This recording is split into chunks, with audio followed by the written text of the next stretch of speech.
Hi, I'm Liam Dann. Welcome to another season of Money Talks, a podcast about our relationship with money. We're not going to tell you how to get rich. We're not going to try and pick the next interest rate move. In this series, I'll be talking to some interesting New Zealanders about how money has shaped their lives and what they've learned about it through the years. With me today, I have comedian, writer and broadcaster Michèle A'Court. Hi, Michèle. Hi, Liam. How are you? Now, you do a lot of things. Does that pretty much cover it? Yeah. Or? The tax department knows me as a writer and performer. So that kind of covers it. There's half of my life is spent, or some portion, I don't know what, is spent in my pajamas at home, in my office, writing. And the other part of my life is spent wearing lipstick and standing up in front of rooms full of people trying to entertain them. Sure, yeah. And are you back in the thick of that? I mean, what have you got going on right now? So we've got the comedy festival coming up really soon, and also at the same time as that, I have the Writers' Festival, which I love working on. I'm just doing one event this year for that, and then there are festivals throughout the year, and I have a lot of corporate work. So that's kind of bread and butter for me, is emceeing events like whole days or 2 or 3 day conferences. Yep. Or emceeing a dinner. Keeping it rolling, keeping it lively. Yeah. Great. Well, look, let's jump back and talk about money as we do on this podcast. Can I start by asking you, your very first memories of money, holding money, yes, pocket money? So I am very old, and so I remember pennies and halfpennies and sixpences. We used to get sixpence to put in the collection plate at church, and then. So I was born in 61, so we got decimal currency, and when was it, 68? 10th of July? Something like that, yeah. Was the so TV just, ad. yeah, I mean, just on the cusp of remembering it. Yeah, so I don't really remember how, it was a weird, not a decimal, not out of 10. It was out of 12, which I still can't get my head around. Anywho, so then we got pocket money, my brother and I, 20 cents, and 5 cents was for the communion plate, 5 cents was for our savings account, and 10 cents was to spend, which I mostly spent at the school shop, Schultz shop, buying aniseed wheels and imperial mints. Classic, those lollies. I mean, a lot of people I talk to, that pocket money was those little bags of New Zealand classic lollies. A 5 cent or a 10 cent mixture was a decent amount of sugar. Yeah. And it sounds like, did you grow up in kind of a religious family? Was church a big deal? Not really. I think just a conventional family rather than religious. Yeah. I'm descended from some fantastic socialist Salvation Army officers who were sent to New Zealand in the early part of the 20th century to help build the army here. But by the time I was born, my parents sent us off to the local Anglican church. Yep. Yeah. So it was pretty much standard. But you and you were growing up, whereabouts did you grow up? In Levin. Liam? Yep. Yeah. Beautiful little town. Yep. Won't have a word said against it. Well, that would be kind of, in those days, kind of the classic idyllic, the golden years of New Zealand, suburban life, wouldn't it? Yeah, totally. Boomtown, quarter-acre section. Mum and Dad moved there from Wellington in 1959, 1960. Dad opened his own clothing manufacturing business there and had it for about 25 years. And Levin was a boomtown then. It was manufacturing, so people in Levin made clothes and caravans was the other major industry. New Zealand had those industries, didn't it? So when you think about money growing up, did it feel fairly normal? I mean, it didn't. New Zealand was quite egalitarian then. Well, yeah, but we weren't allowed to talk about it. I remember, money was a sort of impolite subject of conversation. Like if people were around for dinner, it was my mother would have said, it was very gauche that somebody would mention how much they'd paid for a car or what their house was worth or how much money they had was completely unacceptable. Yeah. But at the same time, you knew who had money and who didn't because you could just, don't you? Yeah. And it was just, there's something cultural. It's really probably marks New Zealand out a bit from, say, Australians and Americans. We don't talking about No, it much. we don't. Maybe we're a little bit more conservative, I was going to say. I remember my parents being kind of horrified. Later on, like at the end of the 90s, I helped to set up the New Zealand Comedy Guild, and part of that was to set pay rates for a brand new industry with freelancers in it who, were getting wildly different amounts of money. And so I helped to set up the guild so that we could all talk to each other about how much money we were earning, how much money we were charging, really, so that we could all put a value on ourselves.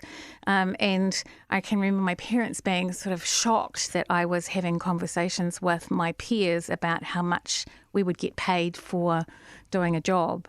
But it was the only way we could find out how much we were worth. How much could you charge? Yeah, and actually weirdly get a real sense of what the supply and the demand in the market was really, rather than just who's brave enough to ask totally. what. I mean, like you would find out that, you might have gone off to do a gig for a company, host a dinner, and they were paying you $500, which felt like a huge amount of money.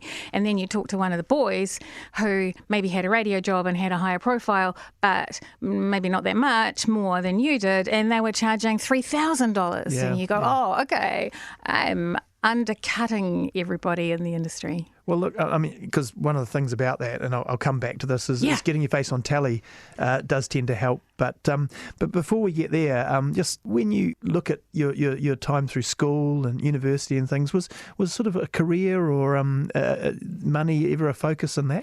Weirdly, kind of the inverse of that, the reverse of that. I was a young socialist, and so my ideology really was that what you produced creatively was important, and your finding meaning and satisfaction in your work was important. And if money came with that, kind of that's okay, but also because capitalism was terrible. If you were doing really well, then you were doing really well at capitalism. And so, and also, the idea that if I have more money, then somebody else has less, which I no longer believe. I don't think that's how actually the system works. But so money wasn't the focus, but meaning and satisfaction was. Yeah. I mean, did you have part-time jobs or anything? Yeah. So my dad put me to work, when I was about 8. I'm not sure it's legal. It's pretty normal in those days. And, I think so. So I worked in Dad's factory, in the clothing factory. My first job was, labels on the back of men's shirts on the inside collar are folded over. Yeah.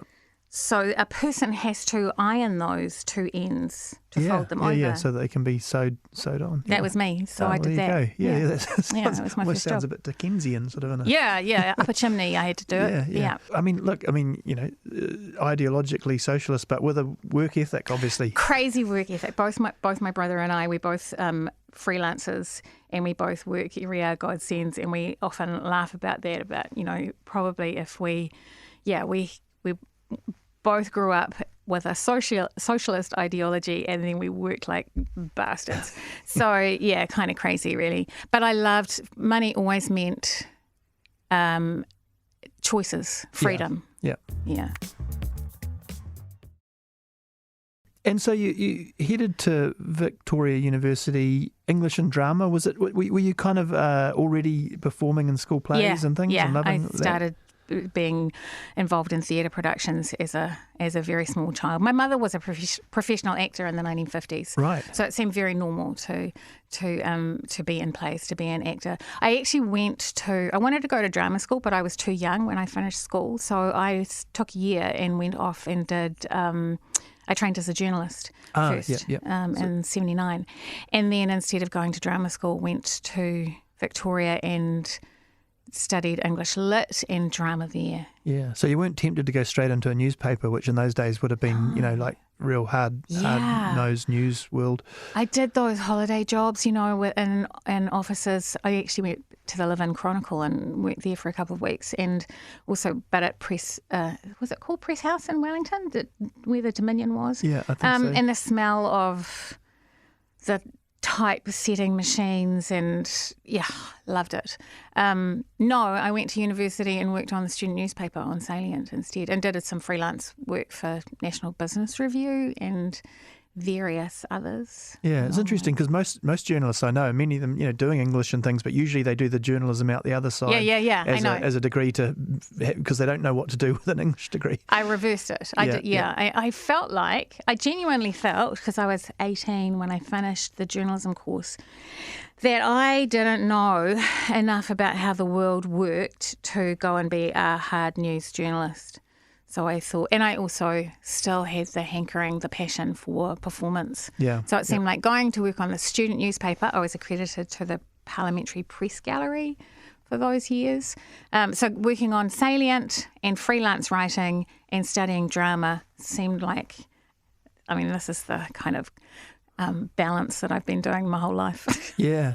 I ask everyone what the poorest they've ever been is. Were the student years tough in that sense? No, they weren't, because we had a bursary. Yeah. That covered my bursary, paid my student hostel with some, like $4 left over, which was the equivalent of a bottle of Fairhall River Claret, I seem to recall. Yeah. So my bursary paid my food and board. So, and there was no student loan nonsense going on, and there were student employment programs in the summer holidays. I worked on the summer city programs for years in Wellington as a clown, Liam. Let's not talk about that too much. Did you take clowning seriously? It is a kind of a thing, isn't it? Yeah, no, as a total whiteface clown, and I trained in mime. I can do you an invisible wall anytime you want. I'm doing it now. Hey, David Bowie started that way too. Yeah.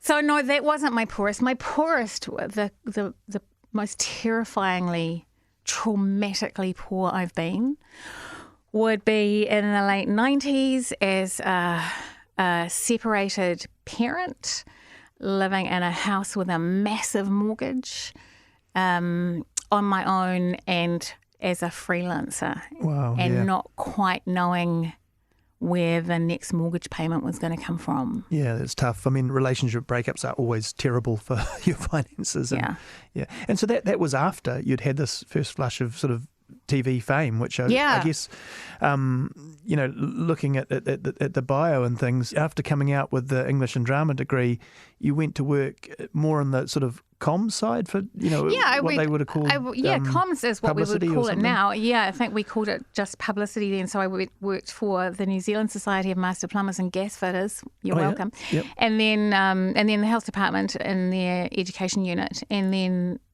doing publicity at TVNZ, and then got the job on What Now as a presenter. Yeah, so I wondered, at TVNZ, was it really just they could see you around the office that you would have had some, talent as a presenter, and did you fall into it? I'd love to say yes. That's not how it worked. There was an ad in the paper. Right. Yep. So I was working as a publicist at TVNZ, and there was an ad in the paper that my boyfriend at the time wanted to apply for as a presenter on What Now. And so he made a video, which was kind of a, avant-garde thing to do in 1986. He made a video and I helped out in the video, and he sent the video off to the What Now people, and they said, I don't know about you, mate, but is the lady free? So, yeah. Wow. And that really threw you into it, right? Because this was peak era TV for kids, What Now was, you were pretty famous if you were the What Now. Well, there were only two channels, right? And only one, there was TV1, TV2, and only TV2 had children's programs, so everybody watched it, and it was 2 hours live to air on a Saturday morning, and it was the most fun job you could ever imagine in the world. Yeah. Who were your co-hosts? The first year was with Danny Watson and Frank Flash, and the second year was with Simon Barnett and Catherine McPherson. Cool. Yeah. I definitely. I mean, I'm just old enough that I wasn't like a little kid, but I remember those years pretty well. Yeah. It was, and there was a lot of craziness that went with it, because then you're in the TVNZ sort of stable, so you've got, I don't know whether there was telethons and that kind of thing. Yeah, telethons up the wazoo, and they also, the Light Entertainment unit made 1 million game shows. Name that song. That's not what it was called, but that's what it was. And there were endless light ent programs being made at Avalon. And so, you were constantly on screen. Yep. Yeah. And what now was Christchurch? Did you move to Christchurch? I did. I moved to Christchurch, and then they moved me from What Now. We had the 1987 stock market crash, and TVNZ pulled its belt in. They had 3 presenters on What Now. They shifted one of us off to Video Dispatch in Wellington, and that was me because I was a journalist trained. So. Right, yeah. So a little bit more serious for the older kids. And, it's interesting. Did you feel like, on one level, you sort of get New Zealand famous quite quickly. Yeah. But did it feel like having a bit of a paycheck and I took a pay cut from publicity to being a TV presenter. Right, yeah. Yeah, So I think my salary as a publicist for TVNZ was $24,000 a year, and my starting contract on What Now was, I think, $18,000. Wow, yeah. So they were definitely relying on that. Yeah. People wanted to do this Great job. opportunity. Yeah. Go pay your rent with your opportunity. Yeah. Yeah. I guess, the thing about that is it's an opportunity, but it's still sort of all on you to leverage whatever sort of, fame or recognition you get out of something like that, isn't it? Did you have an idea where it could go as a career? Not really. I wanted to stay there forever. I was very sad about being shifted off What Now. Yeah. I would have stayed there I'd still be there now. Dear old lady. So, no. But then... So after that all finished at the end of the 80s into the 90s, I just freelanced from then on. So my deal was, here's what happened. I had the dream job, and they said that they didn't want me to do it anymore. And which meant that I had to leave the city that I lived in, leave my circle of friends. I felt like somebody else had too much control over my life. Yeah, and it's a horrible feeling. It's really terrible, and I know thousands of people go through that. I made a decision at the end of 1988 I had to pay to shift to Wellington. Oh, I sound very moany and whiny, but it was a very different time then.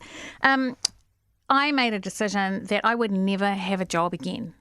I would never let one employer have that much control over my life, about how much I earned, what city I lived in, any of those things. So I've been freelancing since 1989.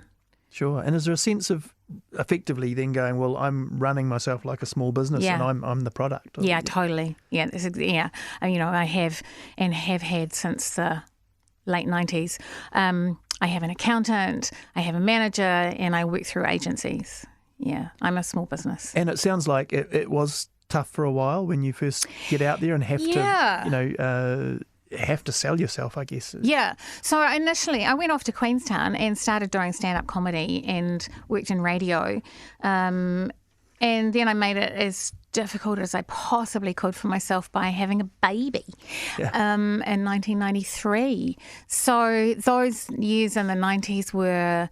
learning how to do stand-up, learning how to be a parent, and in a pretty difficult relationship, and then coming out the end of it kind of on my own. One of the terrific things that happened was that my parents, who lived in Whanganui, wanted to move to Auckland after my daughter was born when she was about 2. They couldn't afford a house in Auckland, but they sold their house in Whanganui, gave me the deposit to buy a house for all of us. They had half of it, I had half of it. And I paid the bills, the mortgage and the rates and the power and the blah, blah, blah. So, and they helped out with looking after my daughter. So there's kind of a bit of a saviour backstop. Yeah, totally. And I'm really grateful. And I don't know if I would own a house if it hadn't been for my parents being able to help me with that. And if you didn't get in then, it has only got harder and harder, hasn't it? What was the thinking behind picking stand-up as opposed to, say, going into drama or acting or stage? Control. It was, I write it, I direct it, I go and find the venue, I get somebody to design the poster. I don't have to audition to be in my own show. Yep. I don't have to wait for somebody to write a script for me. Who were the inspiration and the role models then? Because it was pre the big boom in New Zealand This comedy. is right at the start. Even around the world, it was still a little bit more alternative, and there was the classic older stand-ups, but it wasn't. It wasn't an obvious career path for New Zealanders back then. So it wasn't, stand-up was brand new in New Zealand. It was just starting with Facial DBX and Willie DeWitt's fantastic group of Funny Business. Funny Business, Yep. Thank you. My role model was from the 1970s was Carol Burnett. Oh wow, cool. Who did a TV show in the 70s that was mostly sketch comedy, but there was a bit where she just came out and talked to the audience with a microphone and a stool, Yep. and answered their questions and made them laugh. And when I was about 11 or 12, I looked at that and went, I'd like to do that Yeah. if I could. As it's turned out, looking back, it was a smart move because that world opened up. Yeah. Maybe, to be fair, you were a big part of pushing that along. Yeah, well, yeah, I feel really lucky that I arrived at the ground floor of comedy. And I also am part of me still being here is that there weren't very many women, but there also weren't very many men because there weren't very many. Yeah. And so I didn't ever get told by anybody in any convincing way that I didn't belong because Yeah. I helped build it. So of course I belonged. Yeah. It sounds like as a sort of a career financial thing, you have to multitask to make it work. You have to be able to take the corporate gigs and do some writing, or you have to sort of have a few strings to your bow. Yep. Unless I guess you really, one or two stand-ups maybe make it to another level, but you really got to be outside of the country just to live. Well, on that. I watched what other people were doing, and they were either doing breakfast radio or they were working in hospo. And my other string was writing. So I did a lot of freelance magazine feature writing and travel writing. And this is back in the 90s where you could make a decent coin out of selling freelance writing. You can't really now, and it was even so. I used to get $1 a word, and I think it's more like 30 cents a word now. Yeah, so it's a whole different ball game. Yeah, it's tough, but I guess the fact that events and the last 3 years aside, which must have been tough actually, but that is kind of a big business because there are a lot of corporate or industry events and things like that where they want lively people to host and make it not all about just the insurance or whatever it is. Totally. And this is new. So I feel very grateful to Debbie Torres from Celebrity Speakers. Debbie passed away in 2006, but I met her in the mid-90s. And for some reason, she saw me do some stand-up and she kind of took me under her wing. I want to do an impression of Debbie now. She was about my height and she smoked a lot. So she had a voice a bit like that. And she said, "Come with me. Oh, you can make proper money out of what you do." And so she sent me off to be an after-dinner entertainer. And I think I was dreadful. I'm pretty sure those first few years I was terrible. Well, it's quite different to if you've got a club where people are turning up to see you and they expect sort of alternative humour and all that. But if you've got a very mainstream audience, you don't know what you're going to... I know, yeah, totally. Yeah. I felt like I was dying on my ass. Sometimes it feels like, I don't know if I'm allowed to say this on your podcast, but this is genuinely how it feels in those moments. It's like somebody set fire to your pubic hair. You it's horrible.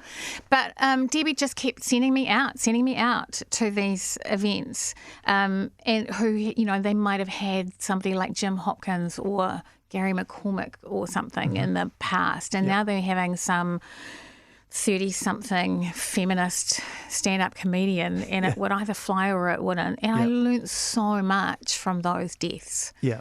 Yeah. So it's how you pitch certain things and still presumably be true to what you want to say. But well, I was taking pretty much what I did at the Classic or Kitty O'Brien's, as it was in the beginning, what I would do in a pub, and putting it into a fancy black tie dinner and getting paid, instead of $40, $2,000. Yeah. $1,500 back then, probably. Yeah, sure. And look, and getting getting a bit of money coming in, getting that sort of stuff under control again, are there things that you are able to, like, I often ask what the most indulgent purchase or purchases you make are. Or do you have a mad, I passionate, spend indulgent crazy hobby? money on travel. So I haven't been, my favourite place is Disneyland. Or is it New Orleans? I can't tell you. Yeah. It's one of those two places. So here's what I'm doing. I haven't been to Disneyland since 2018, and that's very weird. That's a long period of not going on Space Mountain.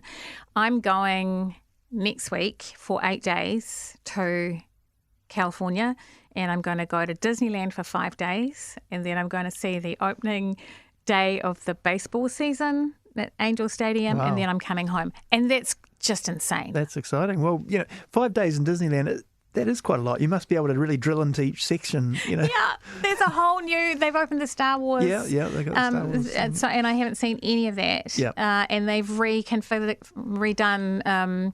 World of Colour at night, and I've got my favourite rides. I guess you can enjoy it without having to panic about running around everything, Totally. which is and what don't most take people children. Never take children. No one should take children to Disneyland. That's a terrible mistake.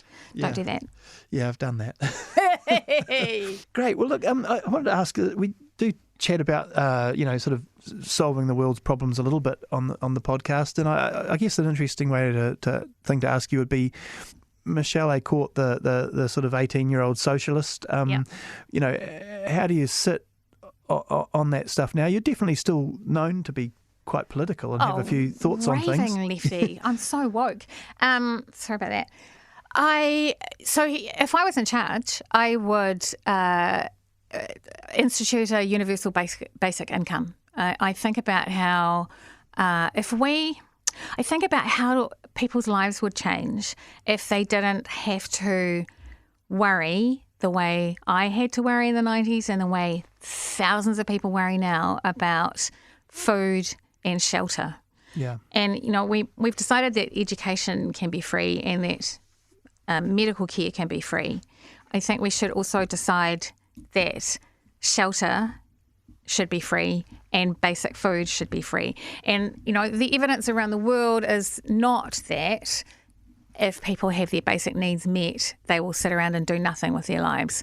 If you meet people's basic needs, they will do something extraordinary with their lives. They will, find out if they're a stand-up comedian or really good at painting or, a fantastic architect or a designer or whatever it is. It frees them to be creative, to be the person that, do sport or whatever it is, the thing that they most want to do. I also think about how different so many people's lives would be if they didn't stay in a relationship because they couldn't afford to leave. Right, yeah. You take that out of the equation and think about how much safer so many people, many vulnerable housing people would be. is really such a That's huge insane. driver of all the inequality and things. Yeah. People's starting point is... And I wish we didn't treat housing as a commodity. I wish we treated housing as a place to live.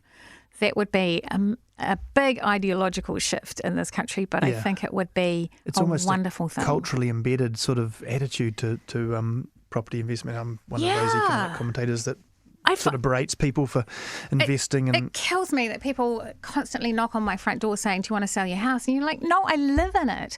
What are you talking to me? It's like, do you want to knock on my door and ask if I'd like to sell some of my grandchildren? That's my family and this is where we live. So, yeah. Yeah.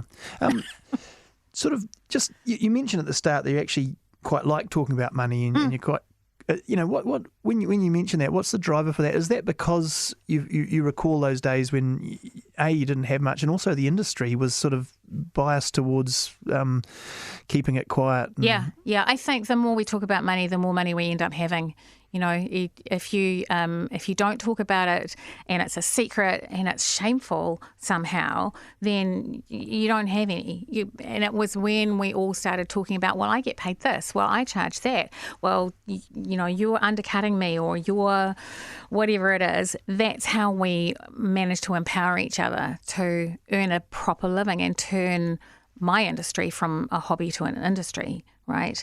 But I think it's also a reaction to my parents being very conservative about not wanting to talk about money. I also, one of the things for me was growing up, and my mother would go from Levin to Wellington to go shopping, and on the way home she would hide half of whatever she'd bought at my grandmother's house so that Dad didn't know she bought 3 pairs of shoes. He thought she bought 1 pair. And I remember looking at that and going, but it's your money. You earned it. Yeah.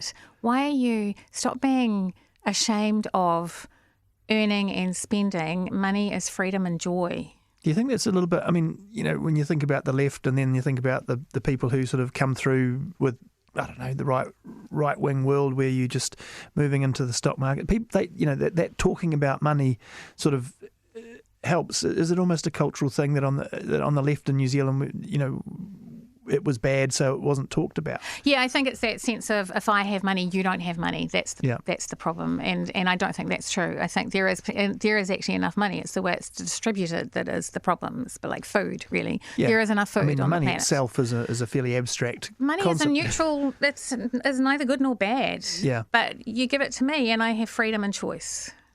And I guess ultimately that's what we're talking about is giving more people some of that freedom and choice. Yeah, I often want to say to people, who would you be if you had enough money?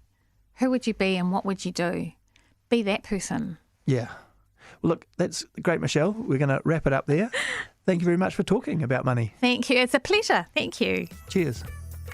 And thank you for listening.